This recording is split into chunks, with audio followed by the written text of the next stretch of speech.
Company board LGSന്റെ notification വന്നായിരുന്നു. December 3-ാം തീയതിയാണ് അവസാന തീയതി എന്ന് പറയുന്നത്. അപ്പൊ കുറെ പേരൊക്കെ അപേക്ഷിച്ചിട്ടുണ്ടാകും, കുറെ പേര് അപേക്ഷിക്കാതെ ഇങ്ങനെ വെയിറ്റ് ചെയ്ത് ലാസ്റ്റ് ഡേറ്റ് ആവട്ടെ എന്ന് വിചാരിച്ചിരിക്കുന്നുണ്ടാവും. ഇനി കുറച്ചു പേര് അപേക്ഷിച്ചു, പഠിച്ചു തുടങ്ങാൻ വേണ്ടിയിട്ട് പുസ്തകങ്ങളൊക്കെ എടുത്ത് നിരത്തി വെച്ചിട്ട് ഞാൻ പഠിക്കണോ വേണ്ടേ, എനിക്ക് ജോലി കിട്ടുമോ, ഇനി പ്രീവിയസ് ഇയർ കട്ട് ഓഫ് എത്രയാണ് എന്നൊക്കെ അറിഞ്ഞാൽ മാത്രം പഠിക്കാൻ വേണ്ടിയിട്ട് ഇരിക്കുന്ന കുറെ ആളുകൾ ഉണ്ടാവും. സോ നമ്മൾ ഇന്നത്തെ വീഡിയോയിൽ ഡിസ്കസ് ചെയ്യാൻ വേണ്ടി പോകുന്നത് കമ്പനി ബോർഡ് LGSന്റെ കഴിഞ്ഞ എക്സാമിന്റെ കട്ട് ഓഫ് എത്രയായിരുന്നു, എത്ര പേർക്ക് ജോലി ലഭിച്ചിട്ടുണ്ട് അല്ലെങ്കിൽ അഡ്വൈസ് ലഭിച്ചിട്ടുണ്ട് തുടങ്ങിയിട്ടുള്ള കാര്യങ്ങളാണ്. എല്ലാവർക്കും നമസ്കാരം, എൻട്രിയിലേക്ക് സ്വാഗതം.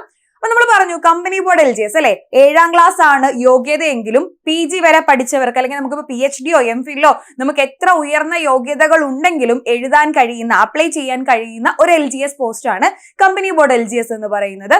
സോ കമ്പനി ബോർഡ് LGSന് വേണ്ടിയിട്ട് നല്ലൊരു ഭൂരിപക്ഷം ആളുകളും അപ്ലൈ ചെയ്തിട്ടുണ്ട്. സോ റെക്കോർഡ് അപേക്ഷകരുടെ എണ്ണമൊക്കെ നമുക്ക് പ്രതീക്ഷിക്കാൻ പറ്റുന്നതാണ് ഈ ഒരു ക്വാളിഫിക്കേഷന്റെ റെസ്ട്രിക്ഷൻസ് ഒന്നും ഇല്ലാത്തത് കൊണ്ട്. കമ്പനി ബോർഡ് LGSന്റെ കഴിഞ്ഞ നോട്ടിഫിക്കേഷൻ വരുന്നത് 2021 അതനുസരിച്ച് 2 ഘട്ട പരീക്ഷയൊക്കെ നടന്നു, അതനുസരിച്ച് ഒരു കട്ട് ഓഫ് വന്നിട്ടുണ്ടായിരുന്നു. അപ്പൊ ആ ഫൈനൽ കട്ട് ഓഫ് എത്രയാണ്, എന്തായാലും ആ കട്ട് ഓഫിന് കൂടുതലോ കുറവോ ആകും എന്നുള്ളത് പരീക്ഷയുടെ കാഠിന്യം അനുസരിച്ചിരിക്കും അല്ലെ. നമ്മുടെ കയ്യിലേക്ക് കിട്ടുന്ന ചോദ്യ പേപ്പർ എത്രത്തോളം ടഫ് ആണ് അല്ലെങ്കിൽ എത്രത്തോളം സിമ്പിൾ ആണ് എന്നതിനെ അടിസ്ഥാനപ്പെടുത്തിയിട്ടും എത്ര പേര് പരീക്ഷ എഴുതുന്നു എന്നതിനെ അടിസ്ഥാനപ്പെടുത്തിയിട്ടൊക്കെയാണ് ഒരു പരീക്ഷയുടെ കട്ട് ഓഫ് നിശ്ചയിക്കപ്പെടുന്നത്. എന്നാലും ചില ആളുകൾക്കൊക്കെ അല്ലെങ്കിൽ ഒരു മെജോറിറ്റി വരുന്ന ആളുകൾക്കും ഈ പ്രീവിയസ് കട്ട് ഓഫ് എത്രയാണ് എന്നറിഞ്ഞിട്ട് പഠിച്ചു തുടങ്ങാനുള്ള ഒരു വ്യഗ്രത ഉണ്ടാവും. അപ്പൊ നമുക്കൊന്ന് നോക്കാം ഈ പറയുന്ന കമ്പനി ബോർഡ് LGSന്റെ കഴിഞ്ഞ എക്സാമിന്റെ കട്ട് ഓഫ് എത്രയായിരുന്നു എന്ന്. അപ്പൊ കഴിഞ്ഞ നോട്ടിഫിക്കേഷൻ 2021 വന്നതെന്ന് നമ്മൾ പറഞ്ഞു. പുതിയ നോട്ടിഫിക്കേഷൻ നമുക്കിപ്പോ 2025 വന്നിട്ടുണ്ടായിരുന്നു. കഴിഞ്ഞ മാസം 30-ാം തീയതി ഒക്ടോബർ 30-നാണ് നോട്ടിഫിക്കേഷൻ വന്നത്. ഡിസംബർ 3 വരെയാണ് അപേക്ഷിക്കാനുള്ള സമയം എന്ന് പറയുന്നത്. സോ ഇനി നമുക്ക് സമയം കളയാനില്ല. അപേക്ഷിക്കാത്തവർ ആരെങ്കിലും ഉണ്ട്, മറന്നു പോയിട്ടൊക്കെ ഉണ്ടെങ്കിൽ പെട്ടെന്ന് പോയിട്ട് അപ്ലൈ ചെയ്തോളുക. ആന്റിസിപ്പേറ്റഡ് വേക്കൻസീസ് ആണ് പറഞ്ഞിട്ടുള്ളത്. സ്റ്റേറ്റ് വൈഡ് ആയിട്ട് നടത്തുന്ന ഒരു പരീക്ഷയാണ്, ജില്ലാതല അല്ല.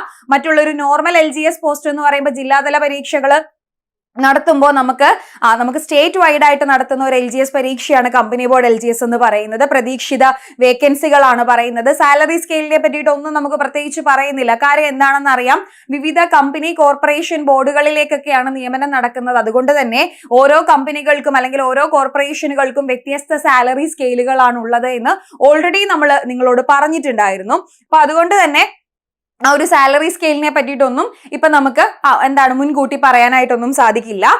അപ്പോ അങ്ങനെ ഒരു പോസ്റ്റാണ്. ഡിസംബർ 3 അപേക്ഷിക്കാനുള്ള അവസാന തീയതി എന്ന് പറയുന്നത്. അപ്പൊ നമ്മൾ ഓൾറെഡി പറഞ്ഞു ലാസ്റ്റ് നോട്ടിഫിക്കേഷൻ വന്നിട്ടുണ്ടായിരുന്നത് എപ്പോഴാണ്, 2021 ആ പരീക്ഷ 2022-23 വർഷങ്ങളിലൊക്കെ ആയിട്ട് അതിന്റെ പരീക്ഷ നടക്കുന്നു. അതിന്റെ റാങ്ക് ലിസ്റ്റ് നിലവിൽ വരുന്നതായിട്ട് നമുക്ക് കാണാനായിട്ട് പറ്റും.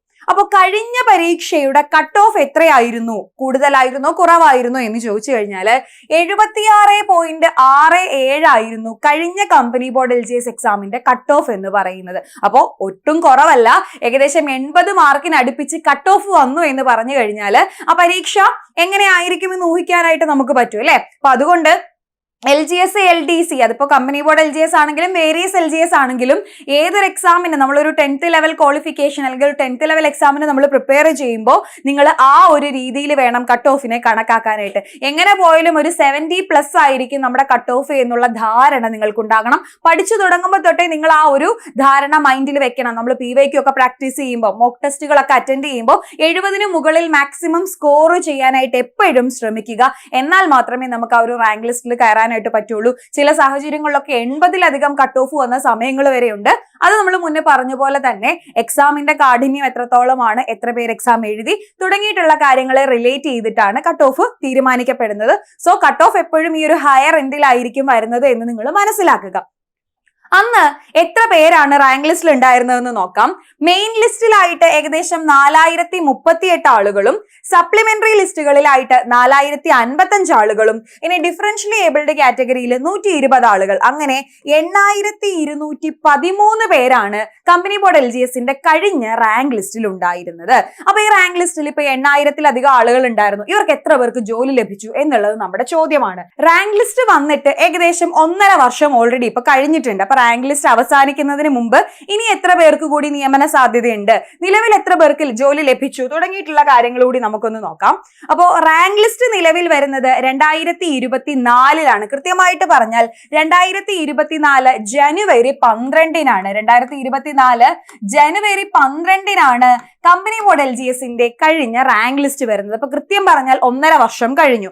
ഈ 1.5 വർഷം കൊണ്ട് എത്ര പേർക്ക് നിയമനം ലഭിച്ചു എന്ന് നോക്കിക്കഴിഞ്ഞാൽ ഏകദേശം 2500ഓളം ആളുകൾ, കൃത്യമായി പറഞ്ഞാൽ 2498 പേർക്ക് നിയമനം ലഭിച്ചിട്ടുണ്ട്. അപ്പൊ അത് ഒരു ചെറിയ സംഖ്യ അല്ല അല്ലെ. PSC നടത്തുന്ന മറ്റു പരീക്ഷകളുമായിട്ട് കമ്പയർ ചെയ്ത് നോക്കുമ്പോൾ ഇതൊരു ഒരു ചെറിയ എമൗണ്ട് അല്ല. ഇത്രത്തോളം ആളുകൾക്ക് അഡ്വൈസ് ലഭിച്ചു എന്നുള്ളത് ഒരു ചെറിയ കാര്യമല്ല എന്ന് മനസ്സിലാക്കുക. നമ്മൾ എപ്പോഴും കമ്പനി ബോർഡ്, അതിപ്പോ അസിസ്റ്റന്റ് ആയാലും LGS ആയാലും കൂടുതൽ ആൾക്കാർ പ്രതീക്ഷ വെക്കുന്നതിന്റെ കാരണം തന്നെ ഈ റെക്കോർഡ് നിയമനങ്ങൾ എന്നുള്ളത് തന്നെയാണ്. സോ 1.5 വർഷം പിന്നിടുമ്പോൾ 2500 അപേക്ഷകൾ അഡ്വൈസുകൾ പോയിട്ടുണ്ട് എന്നുണ്ടെങ്കിൽ ഇനി വരാനിരിക്കുന്ന അല്ലെങ്കിൽ ഇനി അങ്ങോട്ട് തുടർന്നുള്ള സമയങ്ങളിൽ ഇതേപോലെ തന്നെ നമുക്ക് ആ നിയമനം പ്രതീക്ഷിക്കാവുന്നതാണ്. സോ റാങ്ക് ലിസ്റ്റിൽ നിന്ന് എങ്ങനെ പോയാലും ഒരു 3000-ലധികം ആളുകൾ, ഒരു 3000-3500 ആളുകൾ എന്തായാലും ജോലിയിൽ പ്രവേശിക്കും എന്നുള്ളത് ഉറപ്പാണ്. സോ ഒരു ചെറിയ അവസരം അല്ല എന്ന് മനസ്സിലാക്കുക. അവസാനത്തെ അഡ്വൈസ് പോയിരിക്കുന്നത് നവംബർ മാസത്തിലാണ്, 2025 നവംബർ മാസത്തിലാണ് അവസാനത്തെ അഡ്വൈസ് പോയിരിക്കുന്നത്. സോ വളരെ കൃത്യമായി തന്നെ അഡ്വൈസ് പോകുന്നുണ്ട് എന്നുകൂടി മനസ്സിലാക്കി വെച്ചോളുക. റാങ്ക് ലിസ്റ്റിന്റെ അവസാനം അല്ലെങ്കിൽ റാങ്ക് ലിസ്റ്റ് അവസാനിക്കുന്നത് ഇപ്പൊ ജനുവരി 12 വന്നതുകൊണ്ട് തന്നെ നമുക്കറിയാം ഒരു റാങ്ക് ലിസ്റ്റിന്റെ കാലാവധി 3 വർഷമാണ്. 2024 വന്നെങ്കിൽ 2027 വരെ അതിന് സമയമുണ്ട്. 2027 ജനുവരി 11 കമ്പനി ബോർഡ് LGSന്റെ നിലവിലുള്ള റാങ്ക് ലിസ്റ്റ് അവസാനിക്കുകയാണ്. സോ പുതിയ നിയമം അനുസരിച്ച് ഒരു റാങ്ക് ലിസ്റ്റിന്റെ കാലാവധി കഴിഞ്ഞാൽ തൊട്ടടുത്ത ദിവസം തന്നെ പുതിയ റാങ്ക് ലിസ്റ്റ് പബ്ലിഷ് ചെയ്യേണ്ടതായിട്ടുണ്ട്. സോ വളരെ പെട്ടെന്ന് തന്നെ നമുക്ക് ആ ഒരു എക്സാം നടപടികളൊക്കെ PSC മുൻപോട്ട് കൊണ്ടുപോകുമെന്ന് മനസ്സിലാക്കാൻ സാധിക്കും. ഇപ്പൊ നമ്മൾ 2025 അവസാനത്തിലേക്ക് എത്തി നിൽക്കുന്നു. അടുത്ത വർഷം 2026 നമുക്ക് ഈ പരീക്ഷകളൊക്കെ നടക്കേണ്ടതായിട്ടുണ്ട്. സോ ആ ഒരു പെട്ടെന്ന് തന്നെ, വളരെ പെട്ടെന്ന് തന്നെ ഒരു മാർച്ചിന് ശേഷം നമുക്ക് പരീക്ഷയൊക്കെ എക്സ്പെക്ട് ചെയ്യാൻ പറ്റുന്ന രീതിയിലേക്ക് വരുമെന്നാണ് പ്രതീക്ഷിക്കുന്നത്.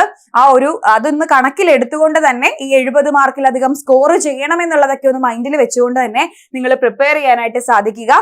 ഇതിപ്പോ വിവിധ വിഭാഗങ്ങളിൽ നിന്നായിട്ട് എത്ര പേർക്കൊക്കെ ജോലി ലഭിച്ചു, ഏത് റാങ്ക് വരെ അഡ്വൈസ് പോയിട്ടുണ്ട് എന്നുള്ളതിന്റെ കണക്കാണ്. ഇവിടെ ഇപ്പൊ സ്ത്രീകൾക്കും പുരുഷന്മാർക്കും ഉള്ളത് പ്രത്യേകം എടുത്താണ് PSC പറഞ്ഞിരിക്കുന്നത്. പുരുഷന്മാര് നോക്കുകയാണെങ്കിൽ ഓപ്പൺ കമ്മ്യൂണിറ്റിയിൽ 2068 റാങ്കിലുള്ള ആളിനെ വരെ വിളിച്ചിട്ടുണ്ട്. സ്ത്രീകളുടെ കേസ് നോക്കുകയാണെങ്കിൽ 2020 റാങ്ക് വരെ ഉള്ള ആൾക്കാരെ ഓപ്പൺ കമ്മ്യൂണിറ്റിയിൽ നിന്ന് നമ്മൾ അഡ്വൈസ് ലഭിച്ചു പോയിട്ടുള്ളതായിട്ട് കാണാം. PWSലാണെങ്കിലും 2000 മുകളിൽ ഏകദേശം എല്ലാ വിഭാഗങ്ങളിലും 1000-നോ 2000-നോ ഒക്കെ അടുപ്പിച്ച് റാങ്ക് ഉള്ളവർക്ക് നിയമനങ്ങൾ പോയിട്ടുണ്ട്. അതുപോലെ തന്നെ നമ്മൾ ഈഴവ SC ST തുടങ്ങിയിട്ടുള്ള സപ്ലിമെന്ററി ലിസ്റ്റിലൊക്കെ വരുന്ന ആളുകൾക്ക് വരെ ആ ഒരു കമ്മ്യൂണിറ്റികളിൽ നിന്ന്, സപ്ലിമെന്ററി ലിസ്റ്റുകളിൽ നിന്ന് വരെ നിയമനം പോയിട്ടുണ്ട് എന്നുള്ളതും ഈ ഒരു പോസ്റ്റിനെ കുറെ കൂടി പ്രസ്റ്റീജിയസ് ആക്കുന്ന കാര്യമാണ്. ജോലി സാധ്യത ഉറപ്പാണ്, ഒന്ന് ആഞ്ഞു പിടിച്ചാൽ ജോലി സാധ്യത ഉറപ്പാണ് എന്ന ലെവലിലേക്ക് എത്തുന്നു. സോ നിങ്ങൾ കാര്യമായിട്ട് വേറെ ഒന്നിനെ കുറിച്ചും ചിന്തിക്കേണ്ട, ഉഷാറായിട്ട് അടിപൊളിയായിട്ട് പഠിക്കുക. അടുത്ത കമ്പനി ബോർഡ് LGSന്റെ റാങ്ക് ലിസ്റ്റിൽ ഞാൻ ഉണ്ടാകുമെന്ന് സ്വന്തം മനസ്സിനെ ആദ്യം പറഞ്ഞു പഠിപ്പിക്കുക, മാനിഫെസ്റ്റ് ചെയ്യുക. നിങ്ങൾക്ക് അടുത്ത വർഷം നമ്മൾ പരീക്ഷ എഴുതും, 2027 റാങ്ക് ലിസ്റ്റ് വരുമ്പോൾ നമ്മൾ ആ റാങ്ക് ലിസ്റ്റിൽ നല്ല റാങ്കിൽ കാണും, നമുക്ക് ഉടനെ തന്നെ അഡ്വൈസ് കിട്ടി നമ്മൾ പോകും എന്ന് മൈൻഡിനെ പറഞ്ഞ് പഠിപ്പിക്കുക. അത് മാനിഫെസ്റ്റ് ചെയ്യുക. ആ ഒരു ദിവസം അഡ്വൈസ് ലെറ്റർ അല്ലെങ്കിൽ അപ്പോയിന്റ്മെന്റ് ലെറ്റർ കയ്യിൽ കിട്ടുന്ന ദിവസത്തിന് വേണ്ടിയിട്ട് നിങ്ങൾ കാത്തിരിക്കുക. അതിനെ മാത്രം ചിന്തിച്ച്, അത് മാത്രം സ്വപ്നം കണ്ട് അതിനെ മാനിഫെസ്റ്റ് ചെയ്തുകൊണ്ടിരിക്കുക. തീർച്ചയായിട്ടും നിങ്ങൾക്ക് ആ വിജയം ഉണ്ടാകും. അപ്പോ ആ ഒരു 80 മാർക്ക് എപ്പോഴും മൈൻഡിൽ ആലോചിക്കുക. 80 മാർക്കിന് മുകളിൽ അല്ലെങ്കിൽ 75-80 ആ റേഞ്ചിന് മുകളിൽ എനിക്ക് സ്കോർ ചെയ്യണം. ആ രീതിയിൽ നിങ്ങളുടെ പഠനത്തെ കുറെ കൂടി ഊർജിതമാക്കി കൊണ്ടുപോവുക. പരീക്ഷ അടുത്തു വരുന്നോണ്ടേ ഇരിക്കുകയാണ്, നമുക്ക് കളയാനായിട്ട് സമയങ്ങളില്ല. സോ കട്ട് ഓഫും എത്ര പേർക്ക് നിയമനം ലഭിച്ചു എന്നുള്ളതൊക്കെ അറിഞ്ഞിട്ടുണ്ടാകും. ഇനി കൂടുതൽ നിങ്ങൾക്ക് പഠിക്കുന്നതുമായിട്ട് ബന്ധപ്പെട്ടുള്ള പ്രശ്നങ്ങളാണ്, അല്ലെങ്കിൽ എങ്ങനെ തുടങ്ങണമെന്ന് അറിയാൻ വയ്യാത്തതിന്റെ ബുദ്ധിമുട്ടുകളാണ്, ഇങ്ങനെ ഒരുപാട് കൺസേൺസ് നിങ്ങളെ അലട്ടുന്നുണ്ടാകും. അങ്ങനെ എന്തുണ്ടെങ്കിലും നിങ്ങൾക്ക് കമന്റ് ബോക്സിൽ കമന്റ് ചെയ്യാം, റിപ്ലൈ തരാനായിട്ട് ഞാനുണ്ടാകും. സോ അടുത്തൊരു വീഡിയോയിൽ നമുക്ക് വീണ്ടും കാണാം. Thank you.